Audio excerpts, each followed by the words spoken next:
Welcome everyone back to weekly weather updates, and in today's video we're going to have a look at the latest from the live radar, run through the weather warnings. We do have yellow wind and rain warnings in force for today and a rain warning in force for tomorrow as well.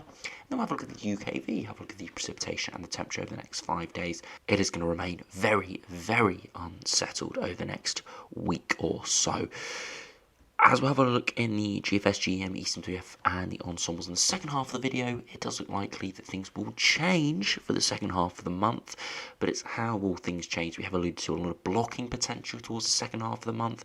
We're seeing some very variable model runs at the moment, some very cold on solar members, but also some very mild ones as well, all depending on what happens to the amplification of the jet stream. We'll have to see towards the second half of the video what that is showing today.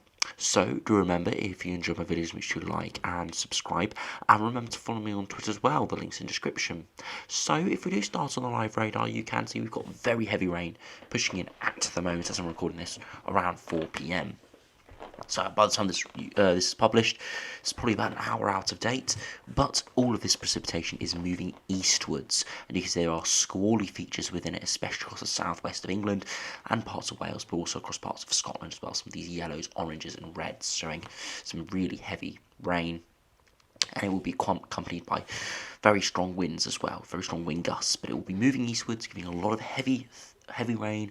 That's why we've got yellow warnings in force for the wind and rain for this. So yeah, it could be some real wild conditions out there. And this is the sort of pattern that's going to continue over the next few days. And this weather front will eventually clear southeastwards tonight, but it sort of stalls across the far southeast, across Kent. And we do have a yellow warning in force for that tomorrow for rainfall, so it could be some more issues again with that.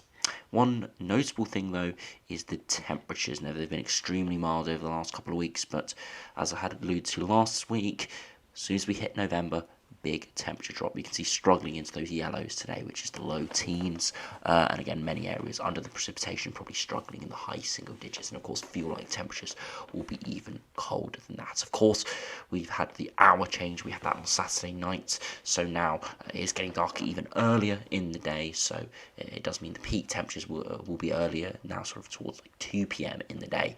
So we are cooling down a lot faster in the afternoon because of that daylight change. So sort of late afternoons, early evenings are going to be a good few degrees cooler than they were last week. Not only because of the air mass, but because, of course, we are an hour earlier. But those temperatures are going to remain around average, maybe slightly below average. There are signs, though. Maybe next week we go well above average, but it will be accompanied by a lot of rain and unsettled weather. So yeah, it could be a little bit better, but I'm not expecting anything too major.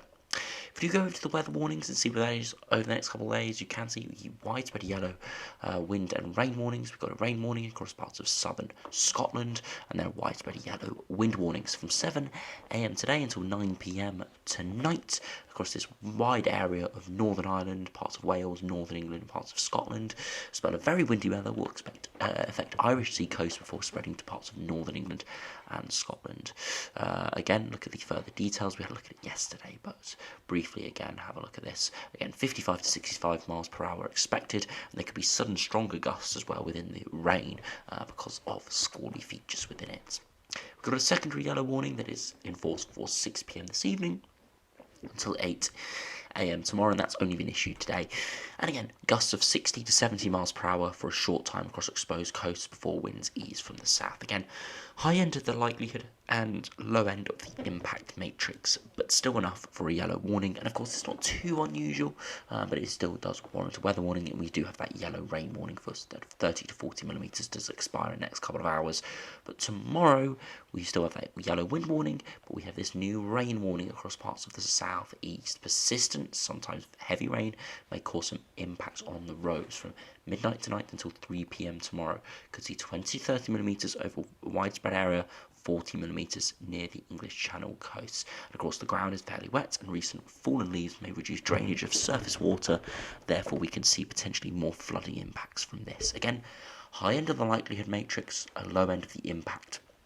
So it is likely we're going to see heavy rain. Would it be super impactful? Probably not, but the potential is there. It's a bit of a wavy weather front, a bit of a frontal wave, potentially stalling for a good 12 hours across the southeast. Again, it won't rain all the time, but some areas could see rain for quite a bit of tomorrow. So if we do go over to the UKV and have a look at those raw precipitation charts, now you can see the big rain band moving in at the moment. Very heavy rain moving in, thundery, squally rain moving eastwards. And you can see by around midnight tonight it does start to clear the far southeast.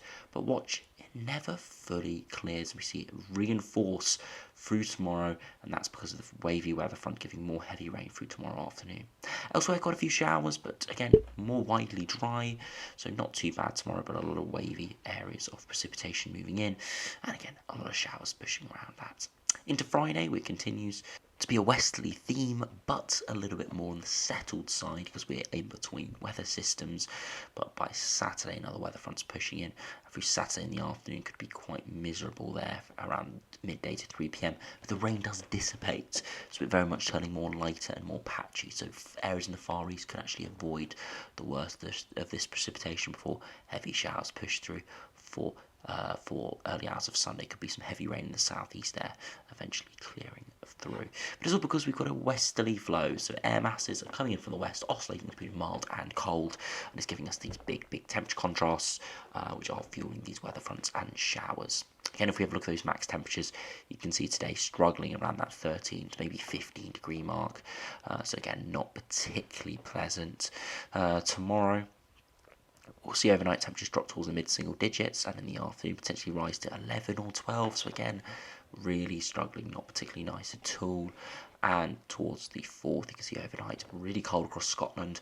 Towards the south, maybe 5 or 6 degrees. And by Friday afternoon, we could see temperatures rise as high as 11 or 12, a good 10 degrees below this time last week, last Friday and last Saturday. So 21, 22 degrees in quite a few areas in the south, and we're seeing only 11 or 12 here. So big temperature drop. And Saturday, look at that, 9, 10, 11.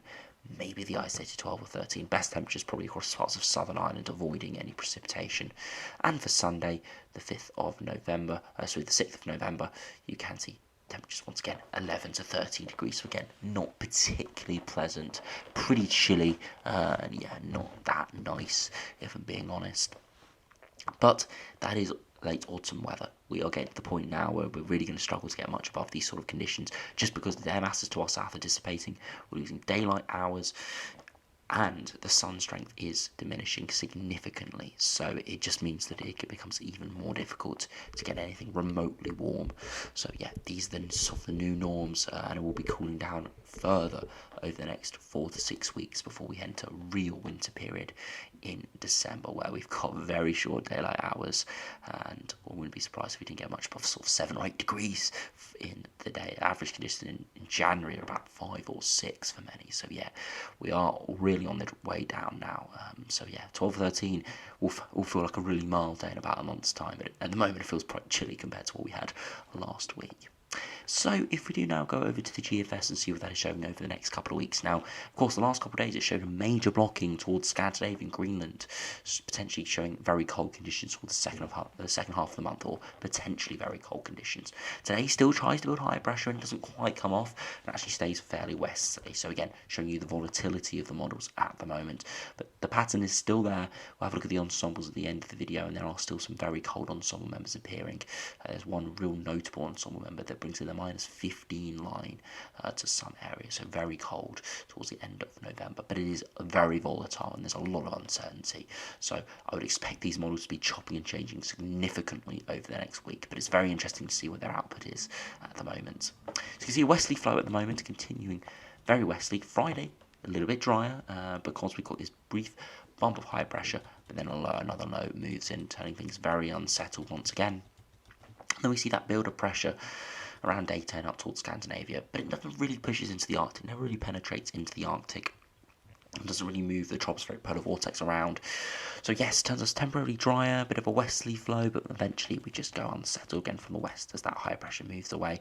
And right towards the end of the run, we stay pretty much in a flat westerly. A bit of amplification is trying to get on right there at the end of the run with a bit of a northwesterly, but it is remaining fairly Atlantic driven. Again, there is the rise in pressure, but nothing too crazy today. But as I said, I'm expecting a lot of volatility from this, a lot of up and down in these charts over the next few days, the next week or two in general. So we could see this completely flip to a massive blocking pattern tomorrow. We'll have to see what happens.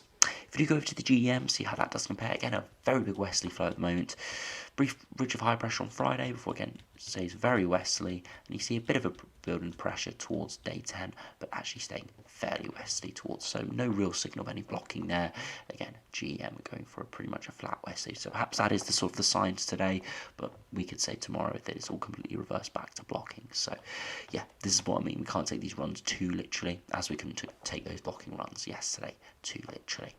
If we do go to the ECMWF, see what that is showing again, a westerly flow at the moment, very unsettled continuing, brief ridge of high pressure through Friday, and then again remaining very unsettled. But we do see a pressure build, but the pressure initially is actually over the top of us. It is appearing towards Svalbard and Greenland, so I would expect this to migrate northwards, but at day 10 we're actually putting up a balmy southerly wind. Look at that, the 10-degree isotherms into very warm air, but give it another couple of days, I wouldn't be surprised if we actually started to see a bit of an easterly flow there with some cooler conditions pushing in. Nothing too cold because the near continent is actually quite mild here, but cooler conditions could be pushing in with that. So we've just got to keep an eye on that. So all three runs today showing nothing crazy cold, but all still showing potentially interesting signs, at least the GFS and the Eastern WFs, for some higher pressure blocking building in. But of course, I'm not expecting it to the second half of the month. The extended range of the GM, the Eastern WF at day 10, getting out to the 12th, and the GFS getting out towards the 16th, 17th. So I wouldn't be expecting anything too major at this stage. The signs for blocking is from around the 15th to 20th onwards. So we'd only be seeing hints at this stage, and as I said, it's very volatile. It's flip-flopping quite significantly. So we do finish the video by having a look at the ensemble members. You can see there is quite a bit of scatter, especially in that longer term. You can see almost get the 15-degree isotherm in there for London, right at the end by one of those ensemble members. But we can see the next 5 days or so we're generally around average, and then we eventually trend well above average, around that sort of 10th to 16th mark, before trending back towards average.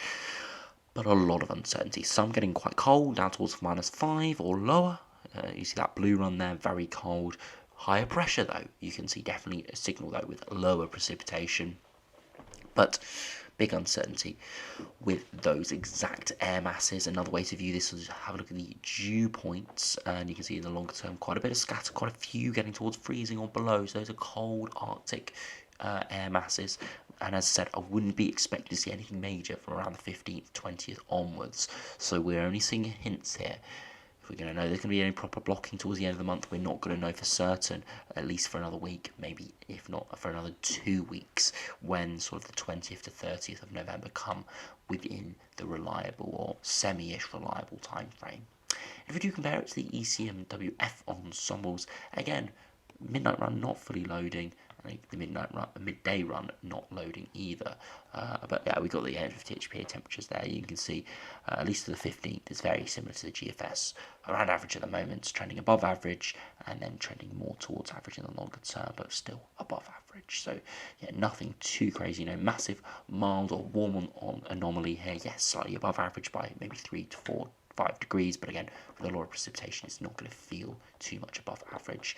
And again, all eyes are on that second half of the month. The first half of the month definitely looks very Atlantic driven, pretty mild in terms of upper air temperatures, but I don't suspect we'll feel it too much towards the surface. Yes, it may be 13, 14 degrees in the day, which is average to slightly above average, but it's not going to feel all too warm, just simply because of the precipitation and cloud and wind around. So yeah, do make sure you stay safe out there in the next few days. It's going to be pretty miserable and not particularly pleasant. So yeah, make sure you keep an eye on the warnings and keep an eye on the live radar. Of course, over the next sort of few days, we'll keep you updated on this, and of course, continue to have a look at the longer range. And again, we'll be having another update for the winter look ahead on Sunday, where it'll be a very interesting update because we are starting to get in sort of the medium term time frame, at least for these sort of weekly anomaly models like the ECMWF weekly anomaly that we do have a look at. It'll be very interesting to see if that is still showing that blocking pattern towards the second half of the month. But of course, just keep our eyes on it, so make sure you do stay tuned for that. So anyway, thanks for watching, hope you enjoyed, subscribe if you're new, and I'll see you again for another video soon.